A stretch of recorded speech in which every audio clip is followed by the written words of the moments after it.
Mateo 16, del 1 al 20. ¿Lo tienen todos? Cuando lo tienen me dicen amén, sí, ya estamos. Bien, entonces dice, los líderes demandan una señal milagrosa. Dice, cierto día los fariseos y saduceos se acercaron a Jesús para ponerlo a prueba, exigiéndoles que les mostrara una señal milagrosa del cielo para demostrar, ¿qué cosa? Su autoridad. Y él respondió, ustedes conocen el dicho, si el cielo está rojo por la noche, mañana habrá buen clima. Si el cielo está rojo por la mañana, habrá mal clima todo el día. Saben interpretar las señales del clima en los cielos, pero no saben interpretar las señales de los tiempos. Solo una generación malvada y adúltera reclamaría una señal milagrosa, pero la única señal que les daré es la del profeta Jonás. Luego Jesús los dejó y se fue. Y en el versículo 5 dice, más tarde, cuando ya había cruzado al otro lado del lago, los discípulos descubrieron que se habían olvidado ¿de qué cosa? De llevar pan. Atención, les advirtió Jesús, tengan cuidado con la levadura de los fariseos y con la de los saduceos. Al oír esto, comenzaron a discutir entre sí, pues no habían traído nada de pan. Jesús supo lo que hablaban, así que les dijo, tienen tan poca fe, ¿por qué discuten los unos con los otros por no tener pan? ¿Todavía no entienden? ¿No recuerdan los 5.000 que alimenté con 5 panes y las canastas que sobraron que recogieron? Ni los 4.000 que alimenté con 7 panes, ni las grandes canastas que sobraron que recogieron. ¿Por qué no pueden entender que no les hablo de pan? Una vez más les digo, tengan cuidado con la levadura de los fariseos y de los saduceos. Entonces al fin comprendieron que no les hablaba de la levadura del pan, sino de las enseñanzas engañosas de los fariseos y de los saduceos. Cuando Jesús llegó a la región de Cesarea de Filipo, les preguntó a sus discípulos, ¿quién dice la gente que es el Hijo del Hombre? ¿Quién dice la gente que soy? Dice otra versión, ¿no? Bueno, contestaron algunos. Algunos dicen que Juan el Bautista, otros dicen que Elías y otros dicen que Jeremías o alguno de los otros profetas. Y entonces les preguntó, ¿qué les preguntó? ¿Y ustedes quién dicen que soy? Y el único que preguntó, el que siempre metía la pata, ¿quién fue?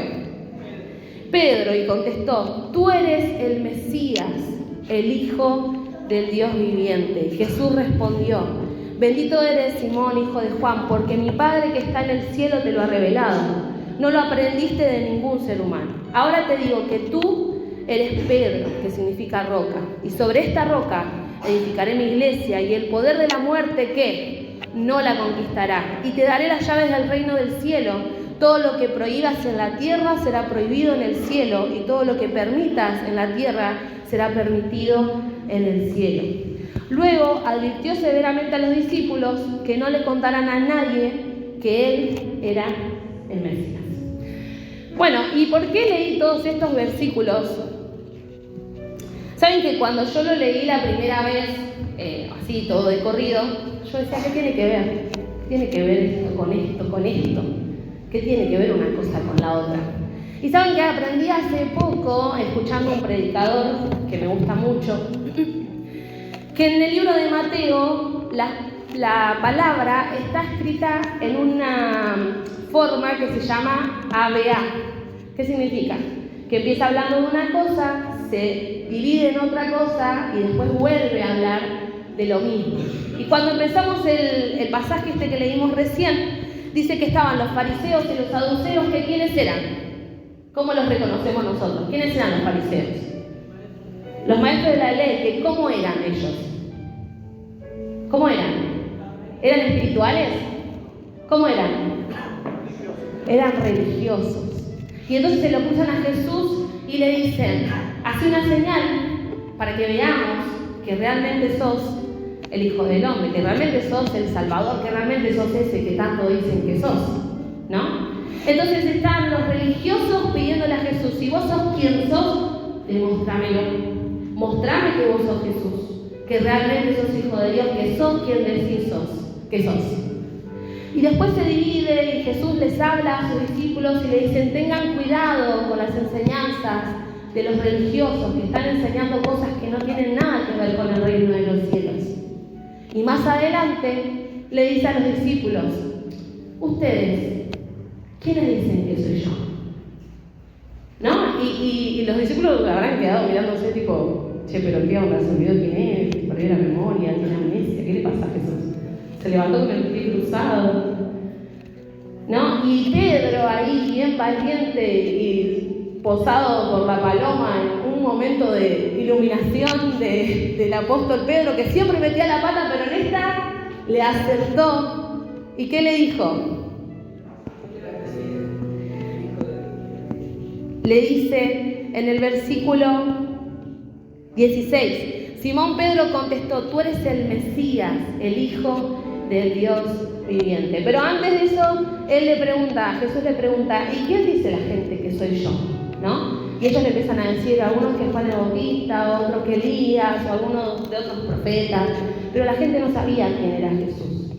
¿Y por qué Jesús le pregunta a ellos? ¿No? Porque primero le dice: bueno, a ver qué escucharon, a ver qué fue lo que la gente anda diciendo por ahí, qué fue lo que les quedó a ustedes de lo que anda diciendo la gente que soy yo, ¿no? Si hoy nos cruzamos con alguien en la calle y le decimos: ¿quién es Jesús?, te van a decir muchas cosas diferentes también, así como le decían a los discípulos: el que murió en la cruz, ¿no? Capaz que va a decir: mi primo se llama Jesús, ¿sí? Y todos van a responder algo diferente, pero solamente los que tienen intimidad con Él pueden saber, como decíamos hace un rato: Él es mi papá, Él es mi salvador, Él es mi restaurador, Él es el que me da esperanza, en el que puedo confiar. ¿No? ¿Cuántas cosas podemos decir del Señor? ¿Pero por qué decimos esto? ¿Porque alguien nos lo contó? No, porque yo sé que Él es restaurador porque Él me restauró. Yo sé que Él es el salvador porque Él me salvó de la muerte. Yo sé que Él es el perdonador porque Él perdonó mis pecados. Sé que Él es Dios porque puedo ver las maravillas que Él hizo en mi vida, en mi familia y en cuántas personas más que puedo conocer, ¿no? Entonces, ¿cuándo yo puedo saber quién es Jesús? Solamente pasando tiempo con Él. Por eso Jesús estaba esperando que los discípulos respondieran bien, porque Él habrá pensado en su corazón: después de todo lo que vivimos juntos, ya es hora de que sepan quién soy. Porque hasta este momento Jesús no les había dicho que Él era el Mesías. Ellos lo sospechaban, hablaban entre ellos, murmuraban, pero nunca Jesús les había dicho anteriormente: yo soy Dios. Nunca. Por eso le preguntan, a ver si entendieron en todo este tiempo, a ver si están confundidos o si realmente saben quién soy. Y saben que para nosotros poder predicar al Señor Jesús necesitamos entender quién es. Y para entender quién es necesitamos pasar tiempo con Él. Y para pasar tiempo con Él necesitamos entender que Él es Dios. ¿Por qué necesito pasar tiempo con Él? Porque Jesús es mi Dios. ¿Cuántos dicen amén? Amén. Entonces, yo puse: hoy el mundo tiene la misma incertidumbre. ¿Quién es Dios? ¿Cómo es? ¿Dónde está? Y la iglesia, que somos vos y yo, es la responsable de romper con las limitaciones que le impiden al hombre acercarse a Dios. Repito eso último. La iglesia es la responsable de romper las limitaciones que le impiden al hombre acercarse a Dios. Decí conmigo: yo soy el responsable de romper las limitaciones que le impiden al hombre acercarse a Dios. Somos nosotros los responsables. Y saben que hace poco tuvimos un evento muy lindo en la iglesia que trajo un antes y un después. Vienen pasando muchas cosas lindas, pero sobre todo el encuentro que tuvimos hace poco trajo un avivamiento, un despertar, un renuevo entre nosotros a causa de la búsqueda que tuvieron los varones ese fin de semana, esa unidad que trajeron, ese fuego, ¿no? Y el pastor siempre dice que el fuego tiende a ¿qué? A apagarse. Por eso estamos todo el tiempo tratando de avivar ese fuego. Pero ¿saben qué? No va a alcanzar con una reunión para avivar el fuego. Necesitamos, como los discípulos, pasar tiempo con Jesús, para no olvidarnos de que Él es lo que más necesitamos. Necesitamos muchas cosas para vivir, pero sobre todas las cosas necesitamos a Dios. Amén.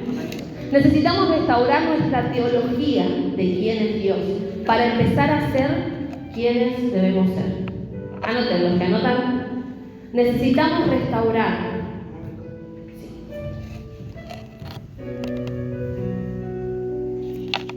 Necesitamos restaurar nuestra teología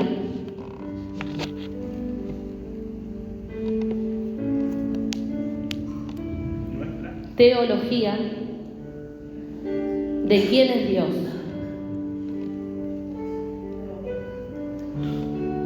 Necesitamos restaurar nuestra teología de quién es Dios para empezar a ser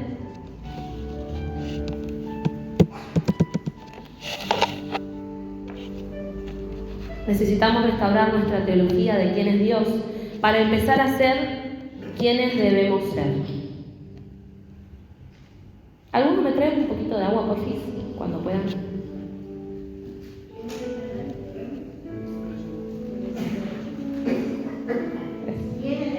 Ser. Repito todo. Necesitamos restaurar nuestra teología de quién es Dios para empezar a ser quienes debemos ser.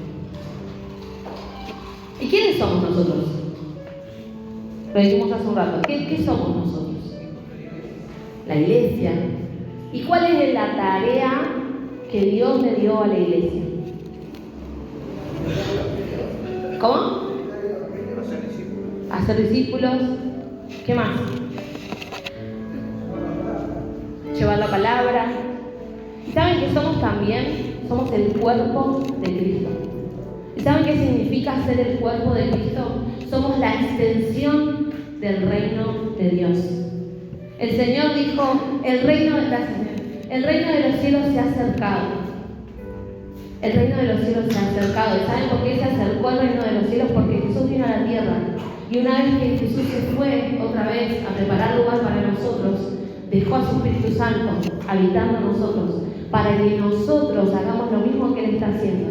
Preparemos ese lugar para cuando Él venga.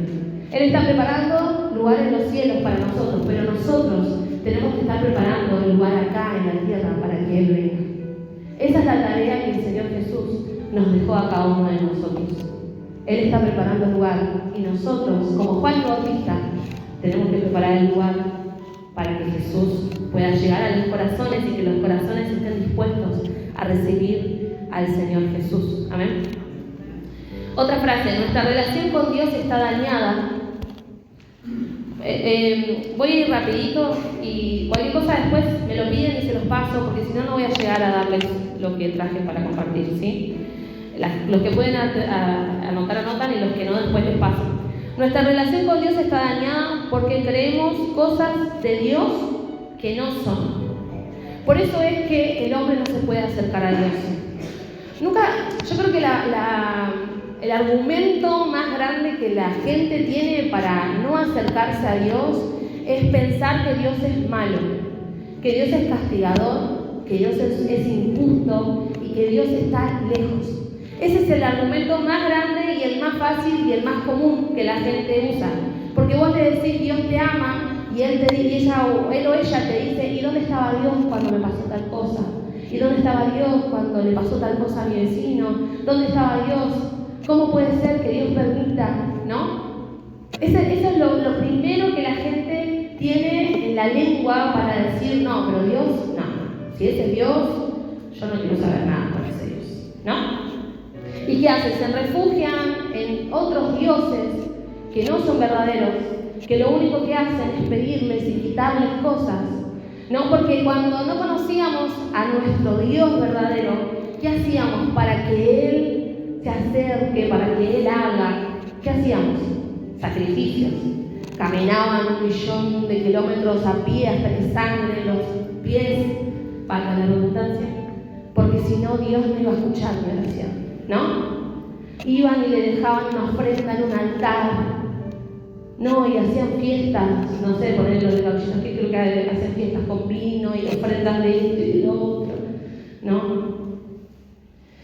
Creemos, o la gente cree que Dios necesita de nuestros sacrificios para acercarse. Sin embargo, nosotros entendemos que por medio de Jesús, El sacrificio ya fue hecho y no hace falta, Dios no necesita tu sacrificio. Dios no necesita de que vos te mates orando horas y horas. Cuando si tu corazón, dice la palabra del Señor, está quebrantado, Él no se resiste. Él no puede resistir un corazón que se quebranta. Él no puede resistir un corazón que se humilla. No puede resistir un corazón que le dice, papá, te necesito. Porque como decíamos hoy, Él es nuestro papá. Amén. Entonces necesitamos restaurar. Yo dije antes, nuestra teología. ¿Qué significa nuestra teología de Dios? ¿Quién creemos que es Dios? ¿Quién creemos que es Dios para nosotros? Y conforme a la experiencia que tengamos, es lo que vamos a creer de quién es Dios. Amén. Entonces, a veces vivimos experiencias ajenas, vivimos de lo que nos cuentan, de lo que no, porque no sabes lo que le pasó al otro. El otro día me dijo que estaba orando por alguien y se sanó. ¡Wow! ¿No? No, pero no sabés, porque en el año no sé cuánto hubo un avivamiento en tal lugar y la gente... Hace poco pasó, ¿no? En Estados Unidos estaban en una reunión y de repente una persona fue al altar, se quedó orando ahí y la reunión duró días. No pararon de adorar a Dios. Dios estaba en ese lugar, trajo un avivamiento, ¿no? Pero yo digo, gloria a Dios por ese avivamiento, pero yo quiero vivir mi avivamiento. Yo quiero tener mi experiencia con Dios. Yo quiero que Dios me hable, quiero que Dios me transforme. Pero Dios se acerca a aquel que se acerca. Dice la palabra del Señor, acérquense a mí y yo me acercaré a vosotros. Y dice que traigan algo, que traigan sacrificio, que se maten orando, que... No, acérquense, solamente eso, acérquense, acércate. Acércate a mí, que yo me quiero acercar a vos. Pero Él ya dio el primer paso, ¿o no? Él ya hizo el sacrificio para que hoy nosotros podamos acercarnos a Él. Vamos a ir a Colosenses capítulo 1, del 1 al 15. Colosenses 1, del 1 al 15.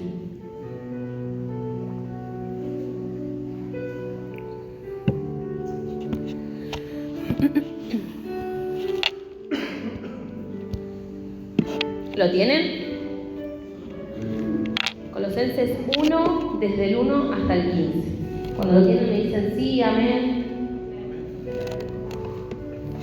Dice, yo Pablo, elegido por la voluntad de Dios para ser apóstol de Cristo Jesús, y nuestro hermano Timoteo, les escribimos esta carta a los fieles hermanos en Cristo que conforman el pueblo santo de Dios en la ciudad de Colosas.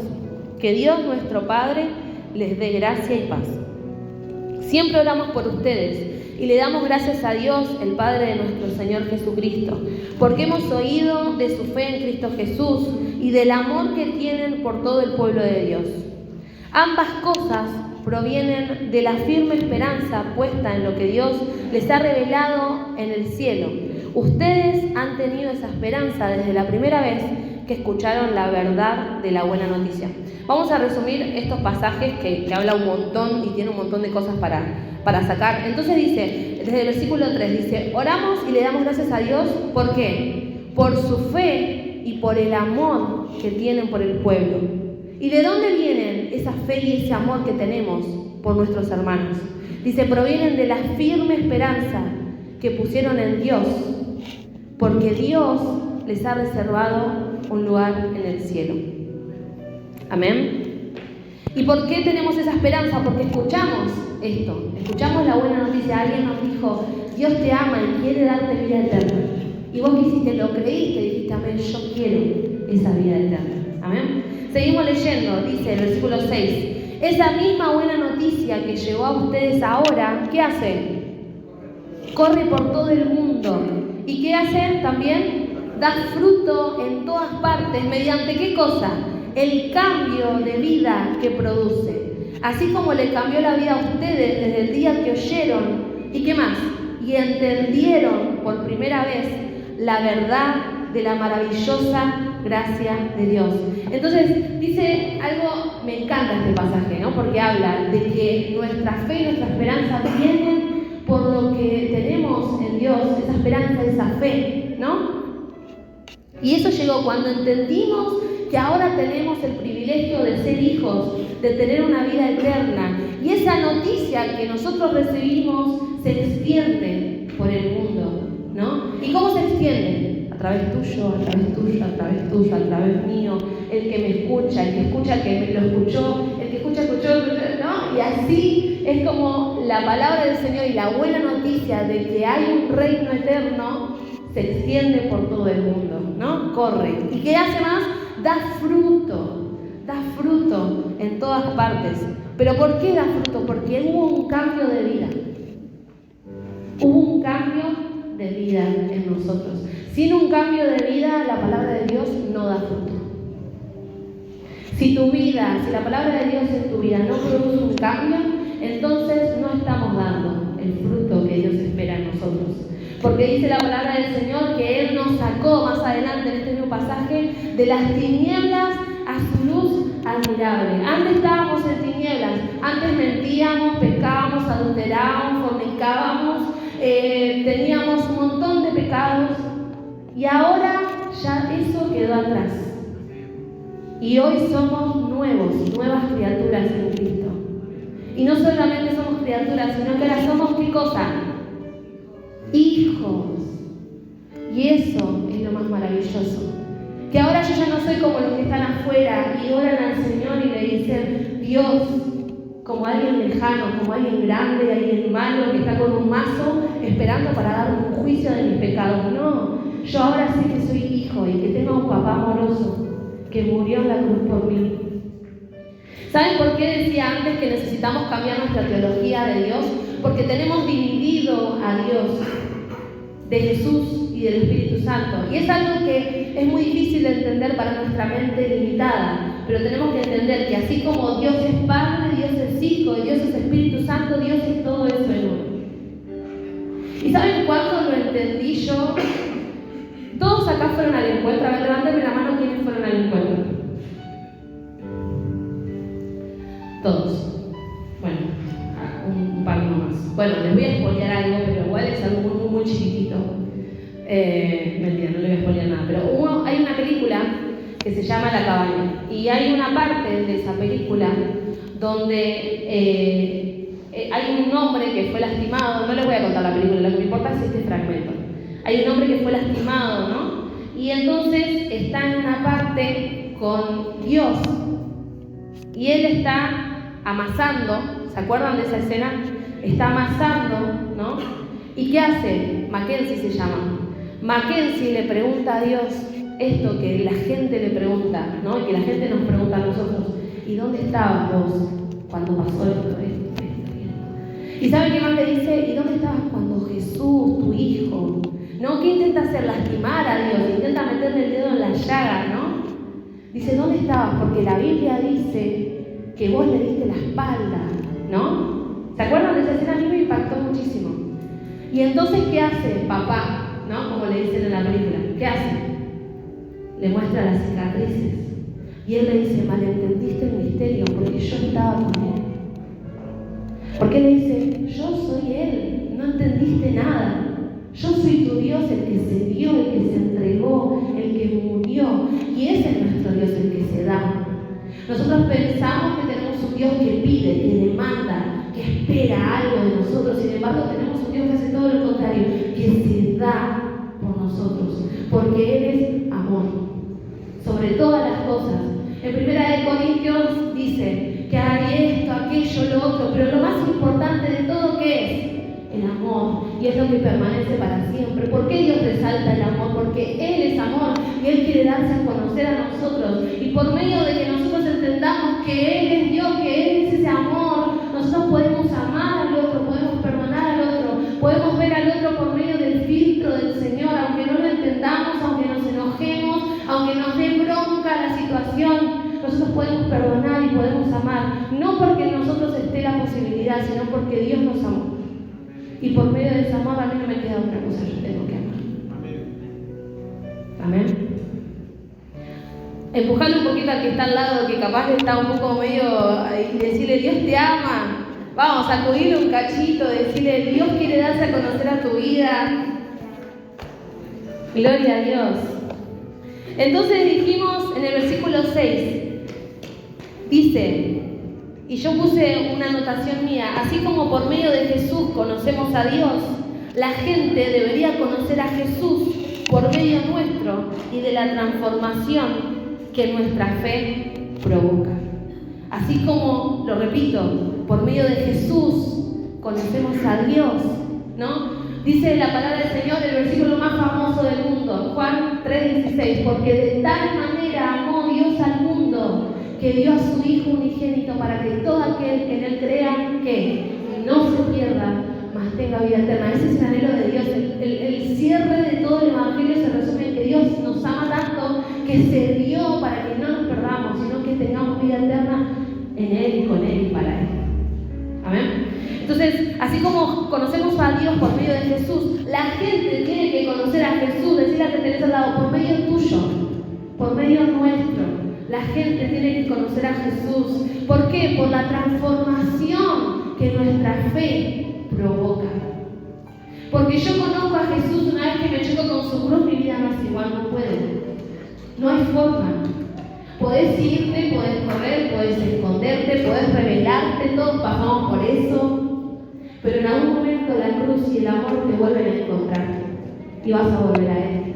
No importa cuánto cobras, no importa cuánto te cueste llegar a ese amor y a entender, no lo vas a entender nunca del todo. Pero una vez que vos digas, quiero dejarme abrazar por ese amor, ya tu vida nunca va a poder ser la misma. Y porque tu vida no va a ser la misma, la vida del que te conoce no va a ser la misma. Porque te van a ver y van a decir, ¿cómo puede ser que le esté pasando todo esto y que esté así tan bien? ¿Nunca te dijeron? ¿Cómo estás? Y vos decís, re bien, y por dentro decís, tengo deuda, estoy peleada con mi marido, mis hijos no me hacen caso, la economía está para el piso. Estoy re bien porque Dios me ama y porque estoy en Cristo, y porque hay esperanza en Él, y porque yo sé que no importa cómo, no sé de qué manera, pero Dios va a cambiar mi situación. ¿Cuántos pueden dar un fuerte aplauso al amor de Jesús y a lo que Él va a hacer a través de nosotros? ¿Cuántos dicen amén? Gloria a Dios. Dios es bueno. Dios es bueno. Versículo 7, seguimos, avanzamos. Dice, ustedes se enteraron de la buena noticia por medio de Epafras, nombra a un hermano nuestro que vamos a ver allá en el cielo. Nuestro amado colaborador, él es un fiel servidor de Cristo y nos ayuda en nombre de ustedes. Dice, nos contó del amor por los demás que el Espíritu Santo les dio. Así que desde que supimos que de ustedes, no dejamos de tenerlos presentes en nuestras oraciones. ¿Y qué le pedían? Le pedimos a Dios que les dé, ¿qué cosa? Pleno conocimiento de su voluntad. ¿Qué más? Que les conceda sabiduría, ¿y qué más? Y comprensión espiritual. Entonces, si vemos este pasaje, el Señor nos está diciendo lo que tiene que pasar en nuestra vida, ese proceso de transformación. Por medio de la transformación tiene que venir conocimiento de la voluntad de Dios, sabiduría, no cualquiera, sino la del cielo, sabiduría espiritual, y comprensión de lo espiritual. ¿Por qué es tan importante la comprensión de lo espiritual? Porque si yo no entiendo que nuestro mundo no es solamente esto que vemos, sino que es más allá, nos vamos a vivir enojando y vamos a vivir confundidos, como la gente que está afuera, ¿no? Diciendo, pero ¿por qué pasa esto? ¿Por qué pasa lo otro? Pero cuando vos tenés una comprensión espiritual, vos entendés de que hay algo operando a favor y en contra. Entonces, cuando una persona viene y te lastima, vos entendés de que no es la persona, de que hay algo que está intentando sacarte, de que hay alguien que está intentando quitarte de lo que Dios quiere hacer con tu vida. Y ese alguien es nuestro enemigo, que es tan real como Dios, pero no para nada poderoso, no se compara. Pero por eso el Señor dice, necesitamos tener conocimiento de la voluntad de Dios, o sea, ¿qué es lo que Dios quiere para mi vida? Sabiduría para saber llevar a cabo ese plan que Dios tiene para nosotros, y comprensión de lo espiritual. Amén. Eso es lo que tenemos que anhelar. Y en el versículo 10 dice, entonces, una vez que tengan todo esto, la forma en que vivan, ¿qué va a ser? Siempre honrará y agradará al Señor. ¿Y sus vidas qué van a hacer? Producirán toda clase de buenos frutos. Mientras tanto, irán conociendo a medida que irán creciendo a medida que aprendan ¿a qué? ¿A qué? A conocer a Dios más y más. Nunca vamos a terminar de conocer a Dios, ¿no? Porque Él es, dice la palabra, insondable, no hay forma de llegar al fondo de cómo es Dios. Pero es hermoso lo que dice la palabra del Señor. Entonces acá vamos a analizarlo de nuevo. Dice, entonces, la forma en la que vivan ustedes, ¿no? Ese proceso de transformación del que hablábamos recién, ¿qué va a hacer? Va a honrar, va a agradar al Señor. Y por medio de esa honra y ese agrado al Señor, vamos a producir toda clase de buenos frutos. ¿Por qué aclara? Porque antes dábamos frutos horribles, horrendos, feos. Yo siempre digo, yo estuve un tiempo apartada, nunca dejé de ir a la iglesia, pero sí mi corazón se apartó del Señor. Fue un proceso muy feo, muy duro. Ojalá nunca el Señor me permita otra vez alejarme de su presencia, porque es lo más feo que puede haber. Y yo siempre digo que una vez que te apartás y querés volver, el intentar volver a ser lo que eras antes, volver a sentir la presencia de Dios como la sentías antes, cuesta el doble de la primera vez. Porque ahora entendés un montón de cosas y pensás que sabés un montón de cosas. Entonces vos decís, ya sé cómo es esto, ¿no? Tu corazón se endurece. Y cuando intentás volver al Señor es como subir una montaña, nunca subir una montaña porque eso parece, como subir una montaña a pie, ¿no? Es súper difícil. Y cuando yo me acuerdo de ese tiempo, porque me borraron la memoria, me acuerdo que le contestaba mal a mis viejos, trataba mal al que se me cruzaba, siempre estaba con cara fea.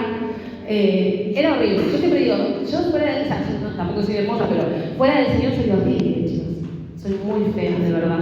Ustedes no quieren verme fuera del Señor. Yo tampoco, pero todos nosotros somos feos fuera del Señor. Feos no solamente de cara, no, mentira. La palabra del Señor dice que el corazón alegre hermosea el rostro, así que somos todos hermosos acá, a los ojos del Señor. No, pero hablando en serio, todos fuera del Señor somos malas personas, hacemos daño, lastimamos no solamente a nosotros sino a los demás. Y tenemos que entender eso, ¿no? Y de ese mundo espiritual es el que habla la palabra del Señor. Entender eso, que la muerte espiritual lo único que trae es muerte. No podemos dar buenos frutos. Dice la palabra del Señor, el mal árbol no puede dar buenos frutos, no puede, no hay forma. ¿Cómo hacer que un árbol malo dé buenos frutos? Solamente va a dar de lo que está hecho. Por eso el Señor vino a arrancarnos de ese lugar y a injertarnos en la buena vid que es Cristo, para que podamos dar buenos frutos por medio de Él. Amén. Sigo. Entonces, el versículo 10, yo puse, todo esto viene por medio del conocimiento de Dios, ¿no? Y acá volvemos de nuevo a lo que decíamos antes. Necesitamos, sobre todas las cosas, conocer a Dios. ¿Dónde nos quedamos? 11. También pedimos que se fortalezcan con todo el glorioso poder de Dios para que tengan toda la constancia y la paciencia que necesitan. O sea, hermano, esto no va a ser fácil, les está diciendo el apóstol Pablo. Sí, necesitan paciencia, necesitan constancia, ¿no? Mi deseo es que estén llenos de alegría y que den siempre gracias al Padre. Él los hizo aptos para que participen de la herencia que pertenece a su pueblo, el cual vive ¿en dónde? En la luz. Pues Él nos rescató del reino de la oscuridad y nos trasladó al reino de su Hijo amado, quien compró nuestra libertad y perdonó nuestros pecados. Gloria a Dios. Y el versículo 15 dice, Cristo es la imagen visible del Dios invisible. Él ya existía antes que las cosas fueran creadas y es supremo sobre toda la creación, ¿no? Y acá Pablo les explica a los colosenses que Cristo es Dios. Cristo es Dios. Cristo es la imagen de Dios, del que no podemos ver. Vino para que lo veamos. Dios se hizo hombre para que veamos cómo es Él, para que entendamos que Él no era ese Dios que tanto predicaban, malo, vengativo, ¿no? Porque siempre se habla de la venganza del Señor. Y la venganza del Señor es a favor de tu vida, no es en contra de tu vida. El Señor viene a vengar a la muerte, viene a vengarse del pecado, no viene a vengarse de vos, de tus errores. Él viene a sanar tus errores, viene a cubrir tus pecados. Él viene a transformar tu vida. Amén.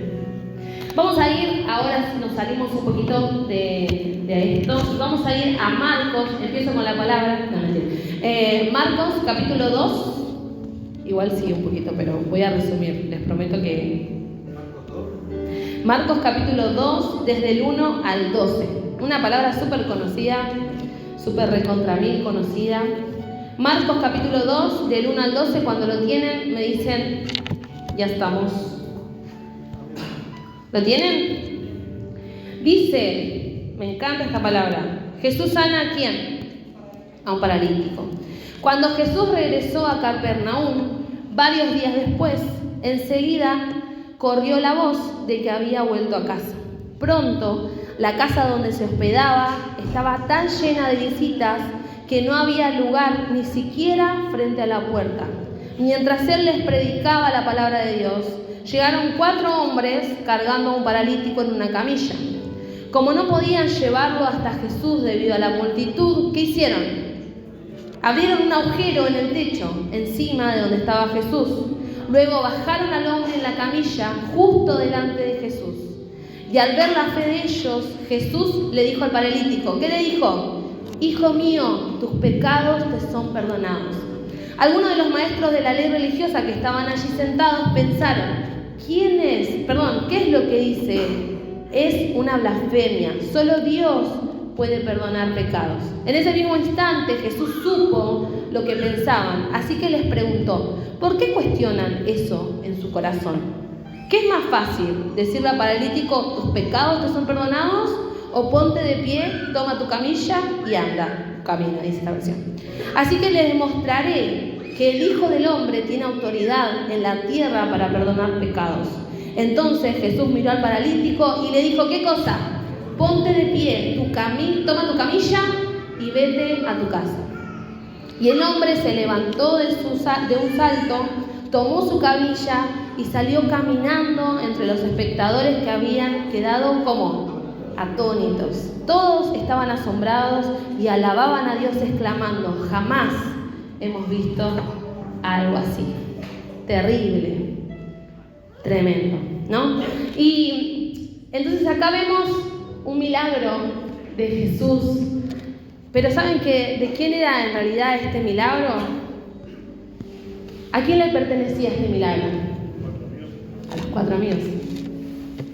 El milagro que Jesús hizo fue por los 4 amigos. Decirle a que tenés al lado, vos sos uno de esos 4 amigos. Vamos a decirle, vos sos uno de esos que va a hacer que la mano de Dios se mueva a favor de los que están paralíticos. ¿Saben que acá Jesús quiere, el Señor cuando deja esta historia, Él quiere que entendamos que nosotros somos esos 4 amigos. Nosotros somos la iglesia, como decíamos antes, somos los responsables de ir a buscar a ese paralítico que está ahí, que no se puede mover, que no sabe cómo llegar a la iglesia, no sabe cómo llegar a los pies de Jesús, porque ve una multitud de cosas, de excusas que no le permiten llegar hasta los pies de Jesús. Y esos 4 amigos fueron tan atrevidos que rompieron el techo de donde estaba Jesús. Hay que ser atrevido, digo yo, ¿no? Hay que ser así, ¿o no? ¿Quién de ustedes animaría un día a venir y romper el techo para meter a alguien por el caparé? Y el pastor está predicando y de repente se ve caer un cosito, ¿viste? Le cae un ladrillo en la cabeza del pastor y vos decís, bueno, pero necesita ayuda, ¿qué hago? Y la palabra del Señor dice que el reino de los cielos sufre ¿qué cosa? Violencia. ¿Y quiénes son los que lo arrebatan? Los valientes, pero hay otra versión que dice los violentos en el buen sentido, de decir no me importa lo que me cueste, que esto se haga, que Dios mueva su mano a favor de este necesitado, voy a hacer lo que sea necesario para que Dios pueda tocar esa vida. Ese es el trabajo de la iglesia, ser uno de esos 4 amigos que tenga la fe suficiente, como decía Agus, para poder llevar a esa persona, a esa alma que está paralítica, que no sabe cómo cargar con sus pecados, que no sabe cómo salir de la drogadicción, del alcoholismo, de la mentira, que no sabe cómo hacer para que su vida cambie. Esa es tu tarea, poder acercarle a Jesús. a los que ya no saben cómo más hacer para dejar de ser paralítico. Pero ¿saben qué me encanta de esta historia? Que cuando Jesús lo va a sanar, lo primero que hace, antes de cualquier cosa, a ver si alguno me puede decir qué hace. Vamos, ¿qué hace? Sí, los ve, claro, pero ¿qué hace Jesús? ¿Cuál es su acción? ¿Qué le dice al paralítico? Le dice, vos. ¿Le dice así? Amigo. Vos, paralítico. ¿Cómo le dice? Vean ahí en el versículo 5. ¿Cómo le dijo Jesús a ese hombre? Hijo. ¿Saben por qué Jesús le dice hijo? Porque ese hombre no solamente estaba paralítico de sus piernas, sino que él estaba paralítico de su identidad. Él ya no sabía quién era. Su identidad era esa camilla. Che, y si te tenés que presentar, si nosotros le decimos al paralítico, ¿vos quién sos? Capaz que ni te decía el nombre. Capaz que te decía, yo hace mucho que estoy así. Y bueno, viste, no sé cómo hacer para salir adelante. Y estoy ahí pidiendo la limosna, porque ¿qué podía hacer, no? No creo que pudiera trabajar. Seguramente vivía de la limosna o quizás de lo que los 4 amigos le daban, ¿no? Estoy segura de que estos 4 amigos, así como le llevaron a Jesús, lo estaban ayudando en su vida personal. Porque una persona que ama, como para hacer una locura así, no creo que lo hubiesen dejado solo a ese hombre. Entonces Jesús llama al paralítico y le dice, hijo. Entonces, ¿qué le está diciendo? No sos paralítico, vos ya no sos más eso. Olvídate de quién eras. Ya no importa lo que te pasó, ya no importa cuánto sufriste, ya no importa quién te lastimó, no pienses en eso, vos sos mi hijo. Claro, le estaba sanando antes que cualquier cosa su identidad. Y eso es lo que el Señor quiere hacer con vos en esta tarde. Él quiere sanar tu identidad y recordarte que antes de cualquier cosa que puedas decir, no importa de a qué te dedicás, no importa qué sufriste, no importa quién te lastimó, antes que todo eso, vos sos hijo, sos hija, sos amada, sos amado por el papá, por el Padre, nuestro papá, nuestro Abba. Amén. Entonces, Jesús lo llama al paralítico hijo antes de sanarlo, porque antes de sanar el Señor lo que ve, antes del Señor sanar lo que se ve, Él quiere sanar lo que no se ve. La identidad del paralítico estaba en la camilla. Él era paralítico, ya no importaba su nombre. Y Jesús lo envía a qué cosa. ¿Qué le dice cuando? Después le dice, bueno, tus pecados te son perdonados, ¿no? Le hace olvidarse de lo que ya pasó, ya está, olvídate, tus pecados perdonados.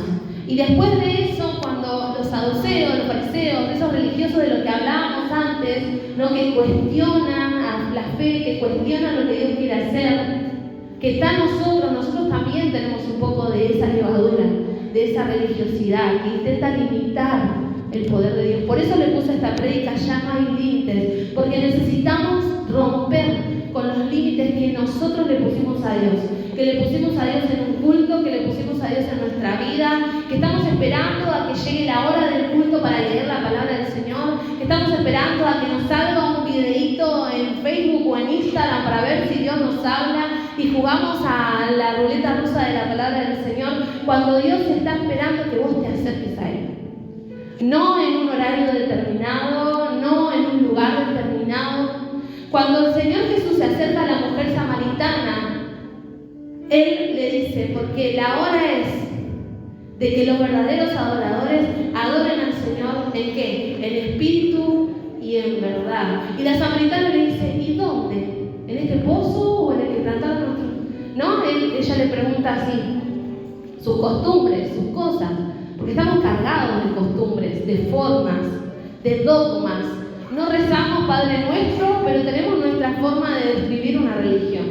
Y Jesús vino a romper la religión. Jesús nunca vino y dijo, bueno, ahora ustedes van a ser cristianos. Ahora van a ser cristianos, evangélicos, y van a hacer el culto los sábados o los domingos. No, Jesús dijo, olvídate de todo y seguime. No me importa más nada, seguime, acercate. Hacé lo que yo hago, vení, imitame. Y a eso es a lo que llamó a la iglesia el Señor Jesús. A eso te llamó Él, a que sigas sus pasos. Y dijo, y harán cosas mayores que las que yo hizo. ¿Dónde están las cosas mayores que el Señor prometió? ¿Por qué no les estamos viviendo? Porque no tenemos fe, porque estamos llenos de religiosidad, porque le pusimos a Dios límites. Y Dios quiere romper esos límites en nosotros. Yo quiero que Dios rompa los límites en mi vida. Yo anhelo que el Señor rompa todas mis estructuras y que me quite de esos trapos viejos, que me haga nueva por medio de su amor. Entonces Jesús le dice: toma tu camilla y andate. Ahora, ¿por qué Jesús no le dijo, bueno, deja la camilla? ¿No? Porque ¿para qué la quería la camilla? ¿Para qué quería el paralítico la camilla? ¿Quería limpiar el Señor Jesús el lugar? ¿Quería que le quede como antes? ¿Qué pasó ahí? ¿Sabes por qué le dijo, llévate la camilla? Para que él, justamente como dice Héctor, no se olvide que él era antes paralítico. Pero no te olvides de dónde te saqué. Pero no te olvides que sin mí sos eso, No te olvides que lejos de mí, dice la palabra del Señor que cuando el espíritu inmundo sale de la casa y vuelve y la encuentra limpia y adornada, ¿qué hace? Se va, busca 7 peones, le dice, che, está re buena la casa de donde salía, antes estaba llena de mugre, estaba re fea, ahora está re limpita, hay un re espacio, entramos 7 más, no tenemos uno más por ahí para... Y se mete de nuevo, si hay lugar, ¿no? Porque ahí estamos nosotros, los responsables de darnos un lugar a esos 7 espíritus que vienen. Pero tenemos que entender que vienen, que van a venir, que van a intentar otra vez hacerte pecar, hacerte caer, hacerte creer que todavía sos paralítico, que todavía tu identidad está en eso que el Señor te dijo, agarralo, pero no para volver a tirarte al piso, sino para que te acuerdes de que sin mí no sos nada, de que sin mí nada puedes hacer. Jesús vino para cambiar nuestra vida en gozo, en alegría, en abundancia, para darnos vida, y no cualquier vida, vida en abundancia, mucha vida. Y para que esa vida, ¿por qué quiere que sea en abundancia? Para que salpiques vida, a donde sea que te muevas, tenés que salpicar vida. Si tu vida no refleja al Señor Jesús, entonces la vida que tenés no es la que Dios te dio. Ojo. ¿Saben que la palabra del Señor dice que nosotros pensamos que nuestra sabiduría es buena, pero para Él son trapos de inmundicia, no son nada? Podemos entender muchas cosas del Señor, pero si no lo vivimos a Él con amor, entonces no estamos viviendo a un Dios verdadero. El conocimiento que Dios te dio no es para que mires al otro con una mirada señaladora de decir, yo sé, porque yo soy santo, ahora yo soy hijo, ¿viste? No soy más paralítico. No, es para que vos le digas, ¿sabés que yo estaba igual que vos? ¿Sabes que yo estaba muerta en mis pecados, llena de vicios, llena de ataques de pánico, llena de temores? Y Dios me hizo libre. Y ahora la camilla no me lleva a mí, ahora yo llevo la camilla. Y la llevo con orgullo diciendo, yo era esto, pero ya no soy más, y vos también. Podés dejar de ser eso que sos y que no sabes cómo dejar de ser. A eso nos llamó el Señor Jesús. Amén. Termino en el nombre de Jesús. Entonces, la pregunta es, ¿dónde está tu identidad hoy? Anótalo ahí, así después te lo preguntas y te haces un análisis, una radiografía espiritual. Nos miramos al espejo. Quiero que lo pienses hoy, que si de verdad tu identidad está en Jesús, ¿dónde está tu identidad? ¿Está en una condición quizás? ¿Está en un error? ¿Está en un pecado? ¿En una enfermedad? ¿Está en un trauma? ¿Está en una emoción? ¿En dónde está tu identidad hoy? ¿Saben que el salmista David, en el Salmo 42:5, no lo vamos a leer, anótenlo si quieren para tenerlo. 42:5. David le dice a su alma, y todos lo conocemos, ¿qué le dice? Alma mía, ¿por qué te turbas dentro de mí? Espera en Dios, porque aún he de alabarle. Salvación mía y Dios mío. Él le recuerda su alma. ¿Saben qué quiere decir eso? Que entonces el alma, yo no soy mi alma. El alma es algo dentro de mí, pero no soy yo mi alma. ¿Saben por qué está compuesta el alma? Por pensamientos, emociones y voluntad. Entonces yo no soy mis pensamientos, yo no soy mis emociones, yo no soy ni siquiera lo que yo quiero hacer o ser. Yo soy hija de Dios y lo que mi alma quiera no me importa ni un poquito. Porque David estaba rodeado de enemigos y seguramente tendría un miedo terrible y estaba asustado y estaba turbado. Por eso es que le dice, no, me imagino a David ahí como en crisis total, como nos pasa a algunos de nosotros, a mí me pasa muy seguido, y entonces diciéndole a su alma, alma mía, ¿por qué te turbas? Alma mía, ¿por qué tenés miedo? Espera en Jehová, porque aún he de alabarle. Alma mía, no tengas miedo. Alma mía, no te desesperes. Alma mía, no dejes de confiar en Dios. Alma mía, acordate de quién es tu Dios. Y eso es lo que tenemos que hacer nosotros todos los días. Acordarnos de quién es nuestro Dios. Cuando venga ese temor a enfrentarte, cuando venga esas ganas de hacer lo que no tenés que hacer, cuando venga ese recuerdo a tu mente a intentar decirte quién sos y que no sos hijo de Dios. Y viste, al final seguís siendo un paralítico. Viste, al final seguís siendo lo que eras, porque haces lo que no tenés que hacer. ¿Y vos qué tenés que hacer? Tenés que decir, alma mía, no creas en las mentiras esas. Vos sos hijo de Dios. Alma mía, tu Dios es más grande que tus problemas. Alma mía, tu Dios te va a salvar, tu Dios te va a restaurar, tu Dios te va a transformar, tu Dios te va a sacar de ese lugar del que no puedes salir. Alma mía. Y creerle a Dios antes que a tus sentimientos, antes que tus pensamientos y antes que a lo que vos querés hacer, que tu voluntad. Por eso necesitamos rendir nuestra voluntad a Dios y decirle, Señor, es verdad, estoy lleno de ganas de hacer esto, estoy llena de ganas de pecar. Señor, vienen estos pensamientos, quiero dejar con todo, estoy cansado, no sé cómo seguir, no te escucho, no te siento, ¿no? Porque vienen esas frustraciones a nuestras vidas. Yo un montón de veces me sentí así, ¿no? Y tener que ir a Dios y ser sincero y abrir tu corazón y decirle, Señor, me siento incapaz, Señor, siento que yo no llego al lugar donde tengo que llegar, no soy suficiente, pero ayúdame, pero confío en vos, pero espero en lo que vos vas a hacer en mí. ¿Cuántos dicen amén?